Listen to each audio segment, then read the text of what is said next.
Mr. Speaker, Madam Vice President, distinguished members of the US Congress, ladies and gentlemen, Namaskar.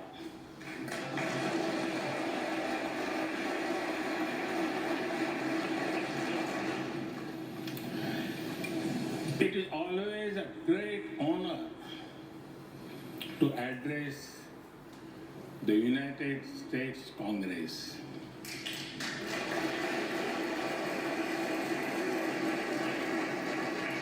It is an exceptional privilege to do so twice.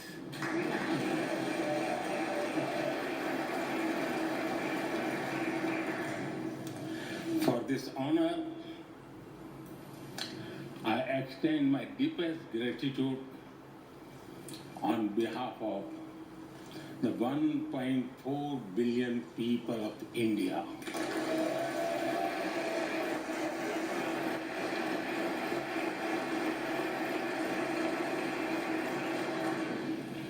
I see that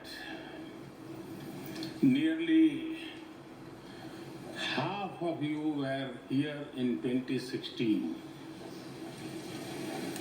I feel your warmth as old friends. I can also see the enthusiasm of your new friends in the other half. I remember Senator Harry Reid, Senator John McCain, Senator Orrin Hatch, Elijah Cummings, Elsie Hastings, and others who I met here in 2016 and who are sadly no longer with us. Mr. Speaker, standing here 7 Junes ago, that is the June when Hamilton swept all the awards, I said that the hesitations of history were behind us. Now, when our era is at a crossroads, I am here to speak about our calling for this century.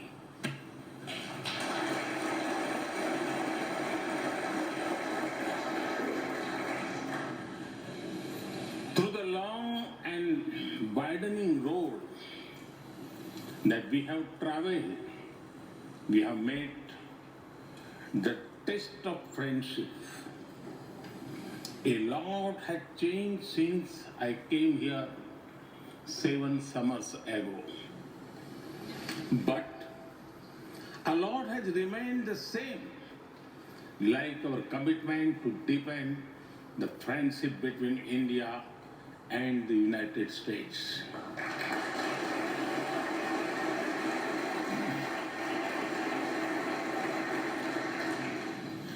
In the past few years, there have been many advances in AI, artificial intelligence. At the same time, there have been even more momentous development in another AI, America and India.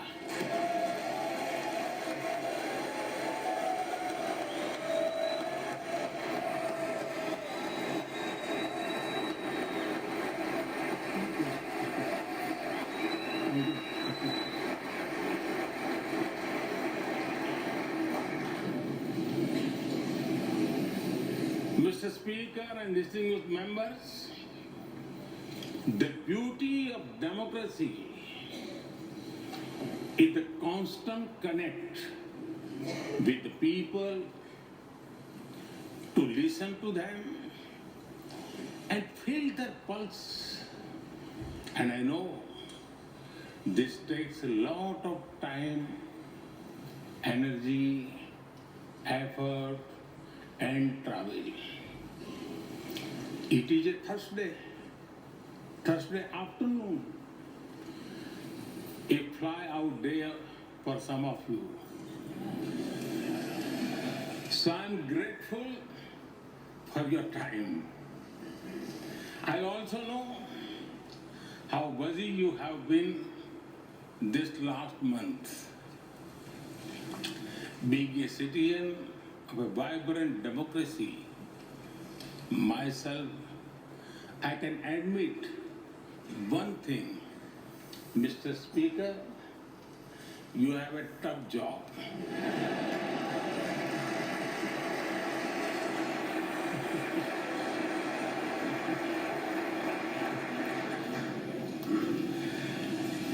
I can relate to the battles of patience, persuasion, and policy. I can understand the debate of ideas and ideology. But I am delighted to see you come together today to celebrate the bond between world's two great democracies, India and the United States.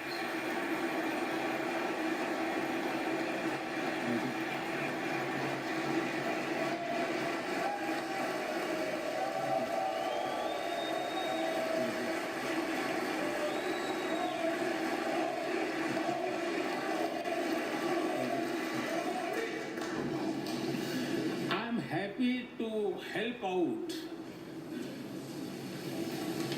I'm happy to help out whenever you need a strong bipartisan consensus.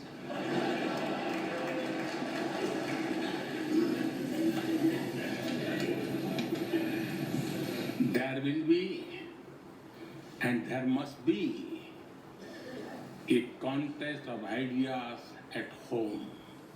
But we must also come together as one when we speak for our nation.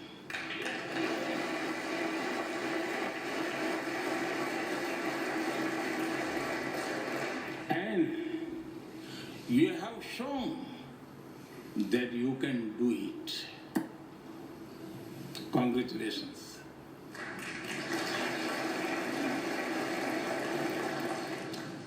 Mr. Speaker,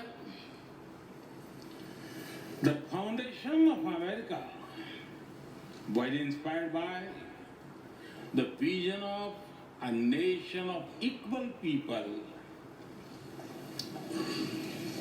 Throughout your history, you embrace people from around the world and you have made them equal partners in the American dream.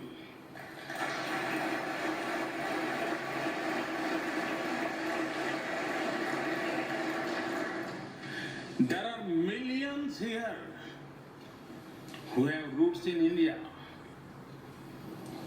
Some of them sit proudly in this chamber.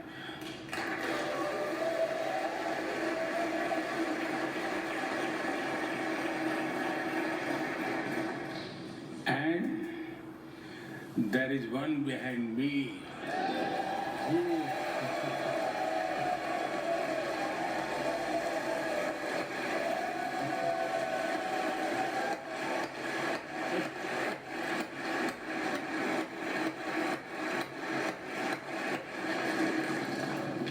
had made history.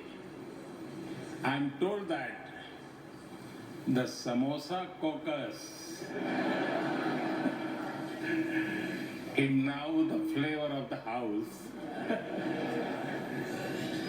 I hope it grows and brings the full diversity of Indian cuisine here.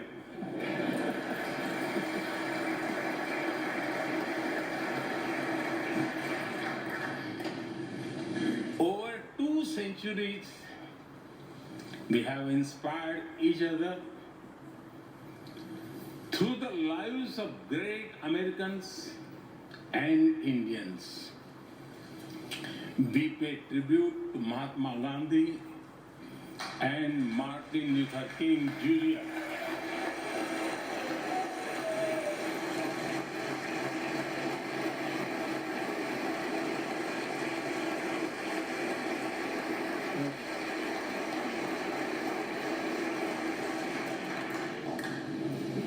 We also remember many others who work for liberty, equality, and justice.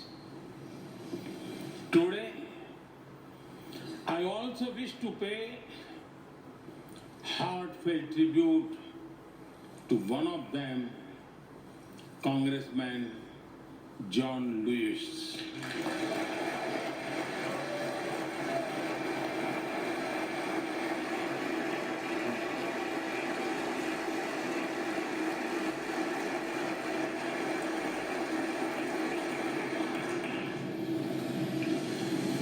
Mr. Speaker, democracy is one of our sacred and shared values. It has evolved over a long time and taken various forms of systems. Throughout history, however, one thing has been clear. Democracy is the spirit that supports equality and dignity.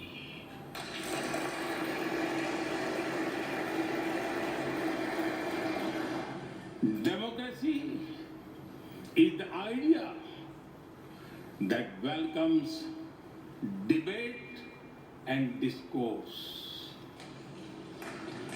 Democracy is a culture that gives wings to thought and expression. India is blessed to have such values from times immemorial. In the evolution of the democratic spirit, India is the mother of democracy.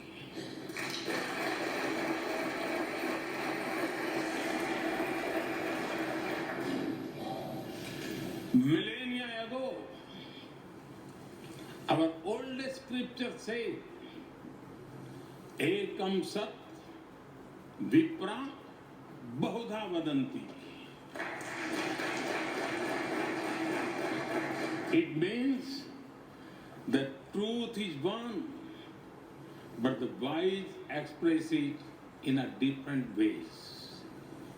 Now, the US is the oldest and India the largest democracy. Our partnership augurs well for the future of democracy.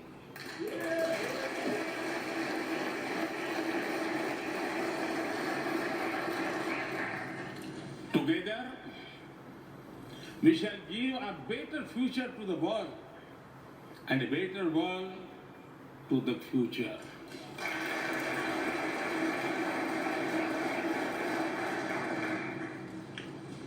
Mr. Speaker, last year, India celebrated 75 years of its independence. Every milestone is important, but this one was a special. We celebrated a remarkable journey of over 75 years of freedom after 1,000 years of foreign rule in one form or another. This was not just a celebration of democracy. but also of diversity. Not just of constitution, but also of its spirit of a social empowerment. Not just of our competitiveness and cooperative federalism, but also of our essential unity and integrity.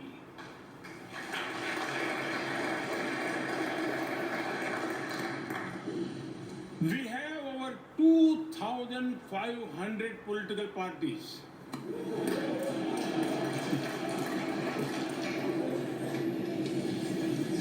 Yes, you heard that right. 2,500. About 20 different parties govern various states of India.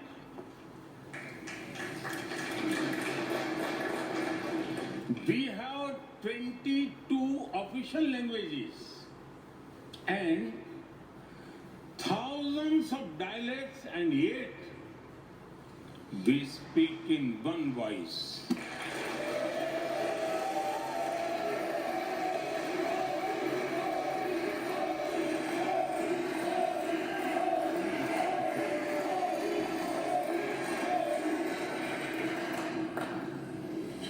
Every 100 miles, our cuisine changes. From dosa to aloo paratha, and from Srikhand to Sandesh. We enjoy all of this. We are home to all faiths in the world, and we celebrate all of them.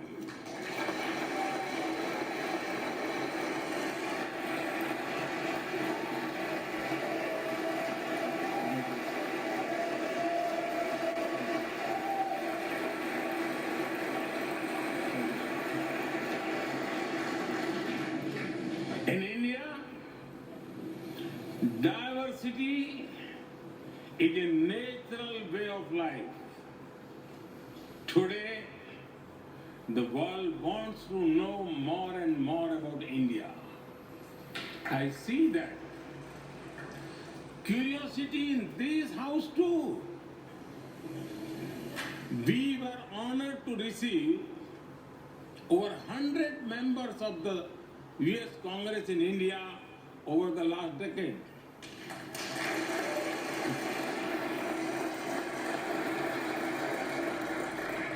Everyone wants to understand India's development, democracy, and diversity. Everyone wants to know what India is doing right and how.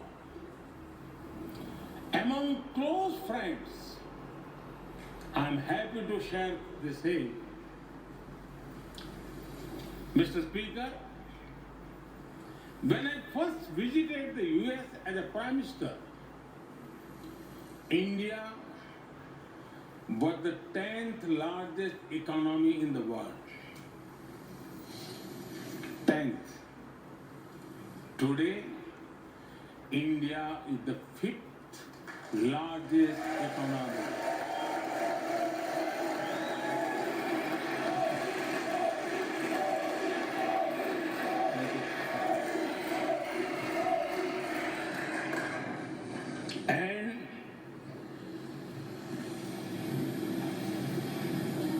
And India will be the 3rd largest economy soon.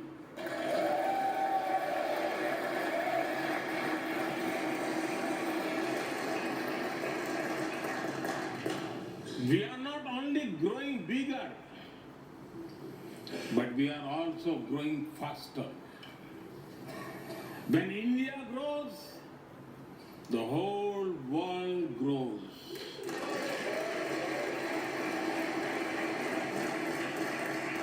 After all, we are 1/6 of the world's population. In the last century, when India won its freedom, it inspired many other countries to free themselves from colonial rule.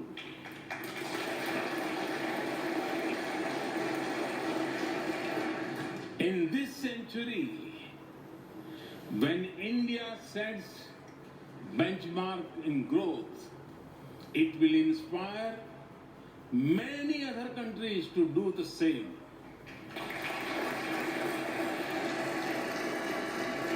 Our vision is सबका साथ, सबका विकास, सबका विश्वास, सबका प्रयास. It means together for everyone's growth, with everyone's trust and everyone's efforts. Let me share with you how this vision is translating into action with speed and scale. We are focusing on infrastructure development. We have given nearly 40 million homes to provide shelter to over 150 million people.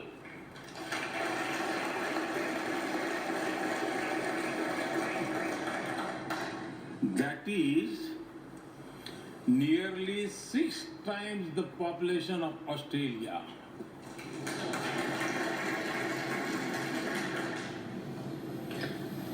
We run a national health insurance program that ensures free medical treatment for about 500 million people.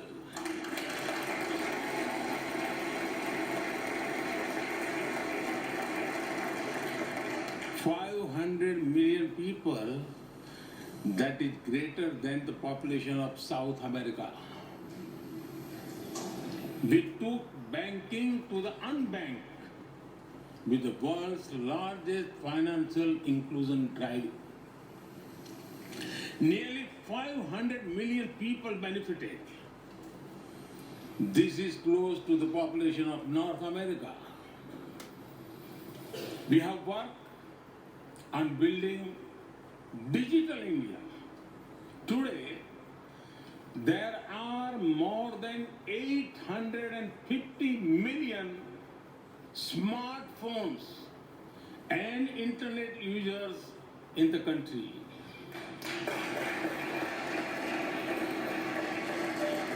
This is more than the population of Europe. We protected our people with 2.2 billion doses of made in India COVID vaccines.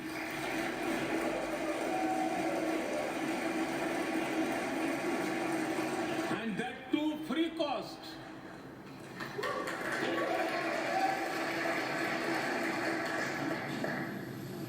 I may be running out of continent soon, so I will stop here. Distinguished members, the Vedas are one of the world's oldest scriptures. They are a great treasure of humanity composed thousands of years ago. Back then, women sages composed many verses in these Vedas. And today, in modern India, women are leading us to a better future.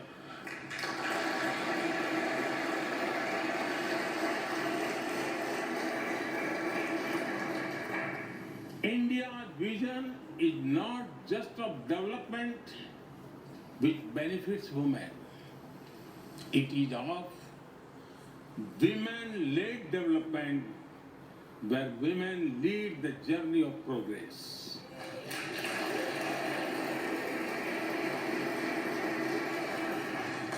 A woman has risen from a humble tribal background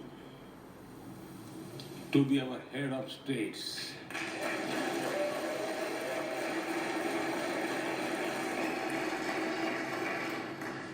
nearly 1.5 million. 1.5 million elected women leaders at various levels. And that is of local governments.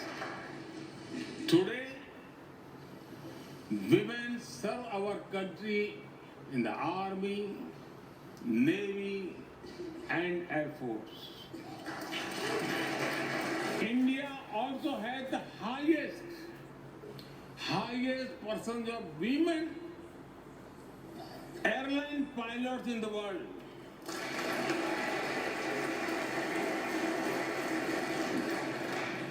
And they have also put us on Mars by leading our Mars mission.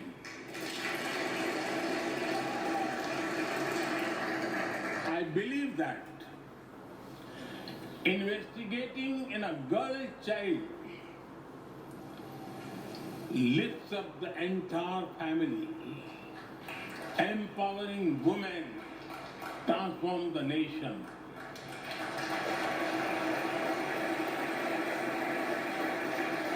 Mr. Speaker, India is an ancient nation with a youthful population. India is known for its traditions, but the younger generation is also making a hub of technology, be it creative reels on Insta or real-time payments. Coding or quantum computing, machine learning or mobile apps, fintech or data science, the youth of India are a great example of how a society can embrace latest technology. In India, technology is not about innovation, but also about inclusion. Today, digital performance are empowering the rights and dignity of people while protecting privacy. In the last 9 years, over 1 billion people got a unique digital biometric identity connected with their bank accounts and mobile phones. This digital public infrastructure helps us reach citizens within seconds with financial assistance. 850 million people receive direct benefit financial transfers into their accounts. 3 times a year, over 100 million farmers receive assistance in their bank accounts at the click of a button. The value of such transfer has crossed $320 billion. And we have saved over $25 billion in the process. If you visit India, you will see everyone is using phones for payments, including street vendors. Last year, out of every 100 real-time digital payments in the world, 46 happened in India.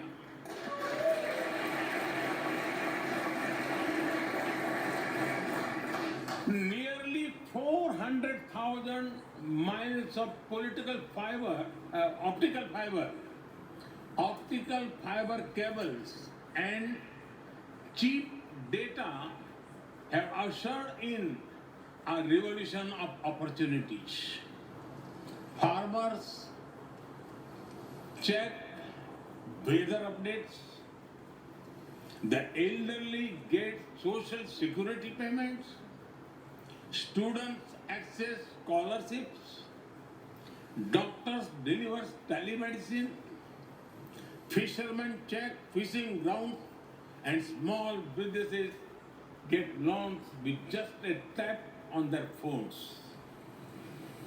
Mr. Speaker, a spirit of democracy, inclusion, and sustainability defines us. It also shapes our outlook to the world. India grows while being responsible about our planet. We believe Mata Bhumihi Putro Aham Prithviya. This means the earth is our mother and we are her children. Indian culture deeply respects the environment and our planet.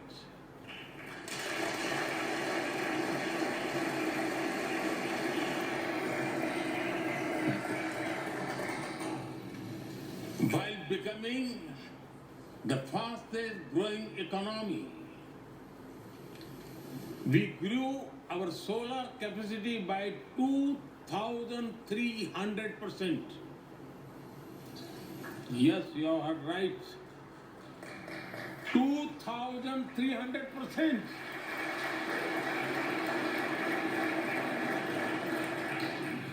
We became the only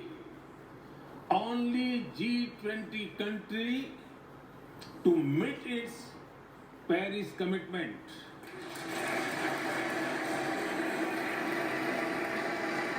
We made renewables account for over 40% of our energy sources, 9 years ahead of the target of 2030.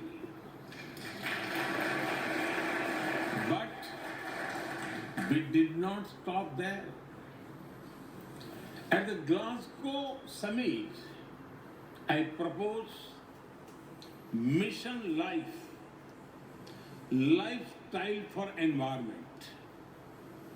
This is a way to make sustainability a true people's movement. To live it, to be the job of governments alone. By being mindful in making choices, every individual can make a positive impact. Making sustainability a mass movement, we help the world reach the net zero target faster. Our vision is pro-planet progress. Our vision is pro-planet prosperity. Our vision is pro-planet people.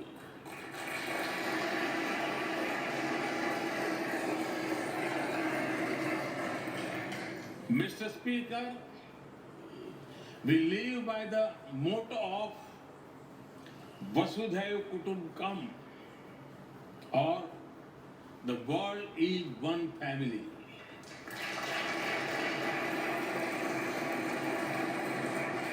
Our engagement with the world is for everyone's benefit.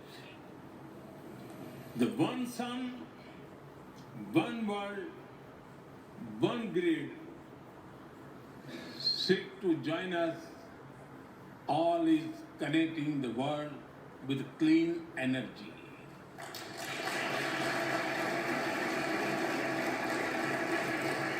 One Earth, One Health is a vision for global action to bring quality healthcare to everyone, including animals and plants.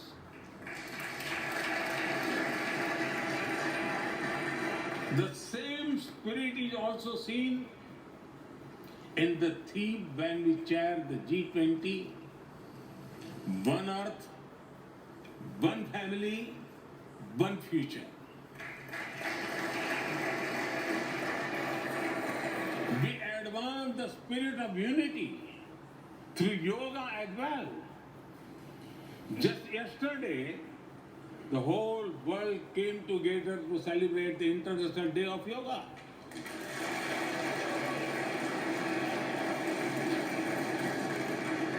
Just last week, all nations joined our proposal at the UN to build a memorial wall to honor the peacekeepers. And this year, the whole world is celebrating the International Year of Millets to promote sustainable agriculture and nutrition alike. During COVID, we delivered vaccines and medicines to over 150 countries. We reach out to others, being disaster as first responders, as we do for our own. We share our modest resources with those who need them the most. We build capabilities, not dependencies.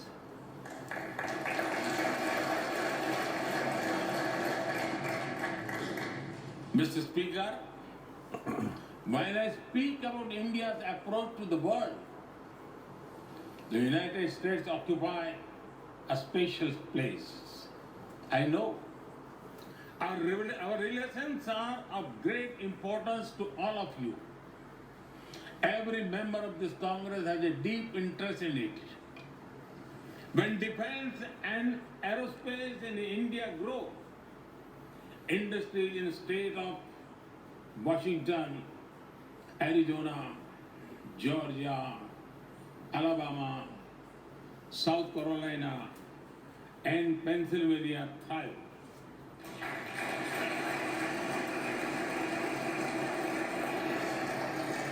When American companies grow, the research and development centers in India thrive. When Indians fly more, a single order for aircraft creates more than 1 million jobs in 44 states in America.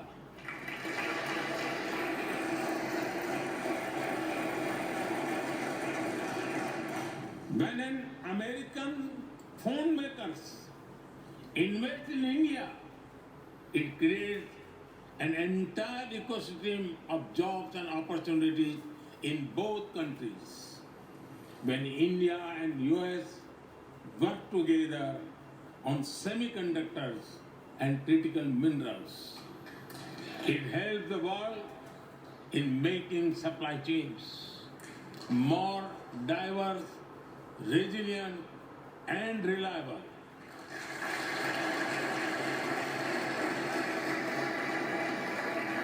Indeed, Mr. Speaker, we were strangers in defense cooperation at the turn of century. Now, the United States has become one of our most important defense partners.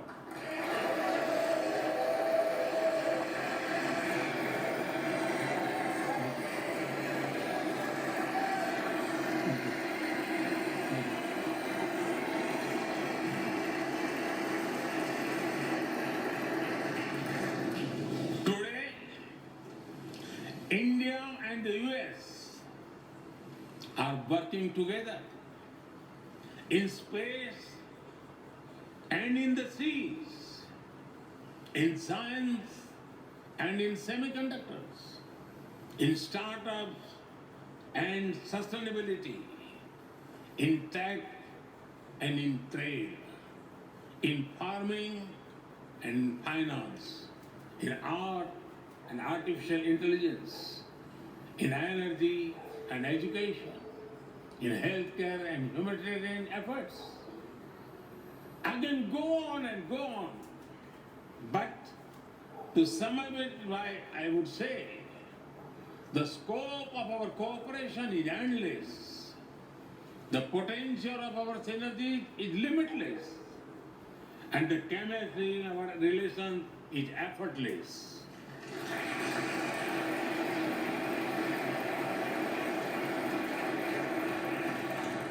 In all this, Indian Americans have played a big role.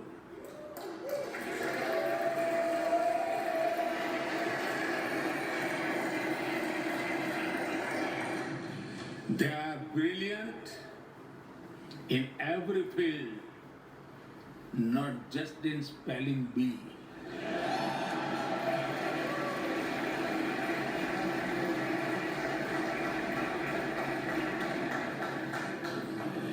With their hearts and minds, talent and skills, and a love for America and India, they have connected us. They have unlocked doors. They have shown the potential of our partnership. Mr. Speaker, distinguished members, every Indian Prime Minister and American President of the past had taken our relationship further. But our generation has to honor of taking it greater heights.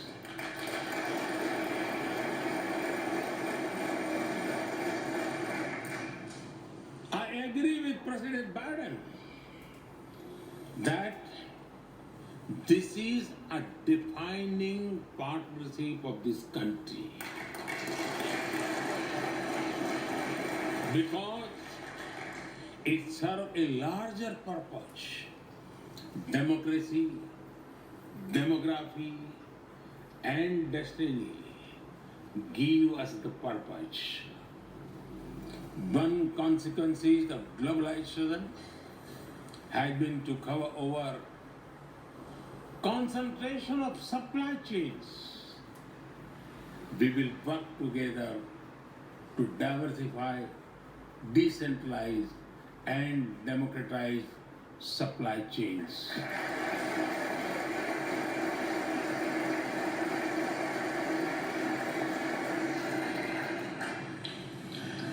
Technology will determine the security, prosperity, and leadership in the 21st century. That is why our two countries established a new initiative for critical and emerging technologies. Our knowledge partnership will serve humanity and seek solutions to the global challenges of climate change, hunger, and health. Mr. Speaker and distinguished members, the last few years have seen deeply disruptive developments. With the Ukraine conflict, war has returned to Europe.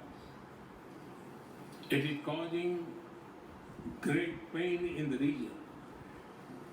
Since it involves major powers, the outcomes are severe. Countries of the global south have been particularly affected. The global order is based on the respect for the principle of the UN Charter, peaceful resolution of disputes, and respect for sovereignty and territorial integrity.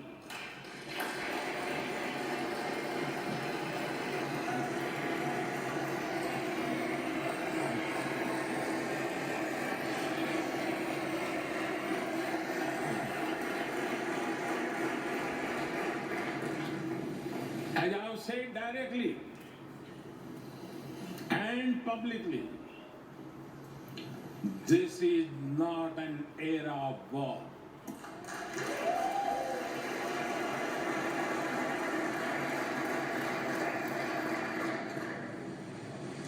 But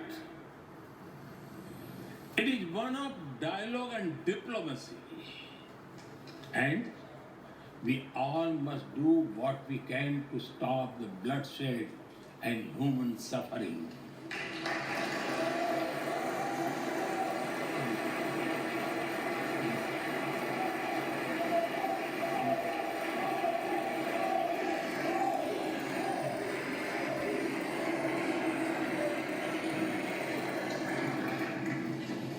Mr. Speaker, the dark clouds of coercion and confrontation are casting their shadow in the Indo-Pacific. The stability of the region has become one of the central concerns of our partnership. We share a vision of a free, open, and inclusive Indo-Pacific.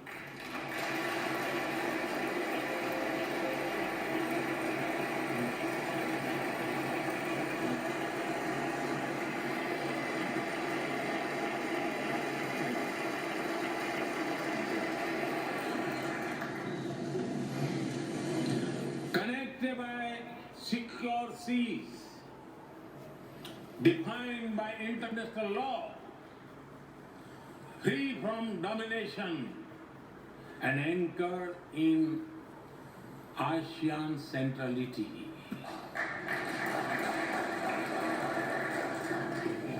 A region where all nations, small and large, are free and fearless in their choices, where progress is not suffocated by an impossible burdens of debt.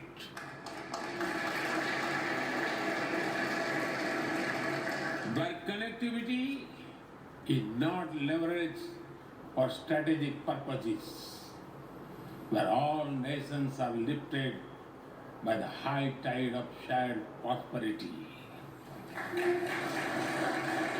Our vision does not seek to contain or exclude, but to build a cooperative region of peace and prosperity. We work through regional institutions and with our partners from within the region and beyond. Of this, Quad had emerged as a major force of good for the region.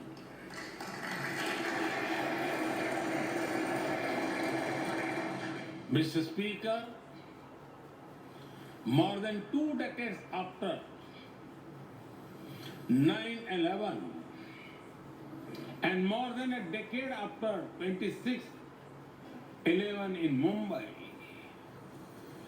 radicalism and terrorism still remain a pressing danger for the whole world.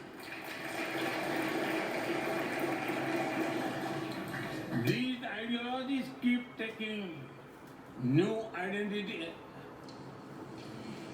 and forms, but their intentions are the same. Terrorism is an enemy of humanity, and there can be no ifs and buts in dealing with it.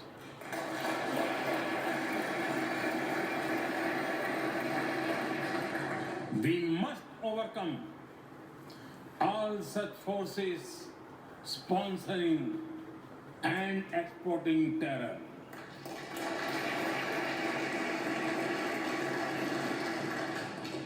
Mr. Speaker, COVID-19's biggest impact was the human loss and suffering it caused. I wish to remember Congressman Ron Wright and the staff members who lost their lives to COVID. As we emerge out of the pandemic, we must give shape to a new world order. Consideration, care, and concern are the need of the hour. Giving a voice to the global south is the way forward. That is why I firmly believe that the African Union be given full membership of G20.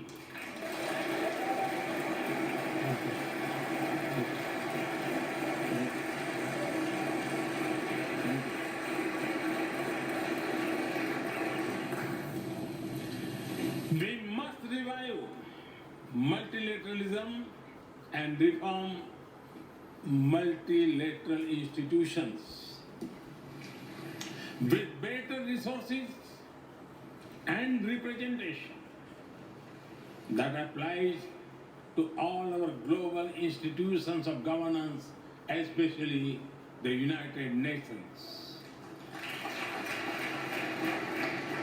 When the world has changed, our institutions too must change, or risk getting replaced by a world of rivalries without rules in working for a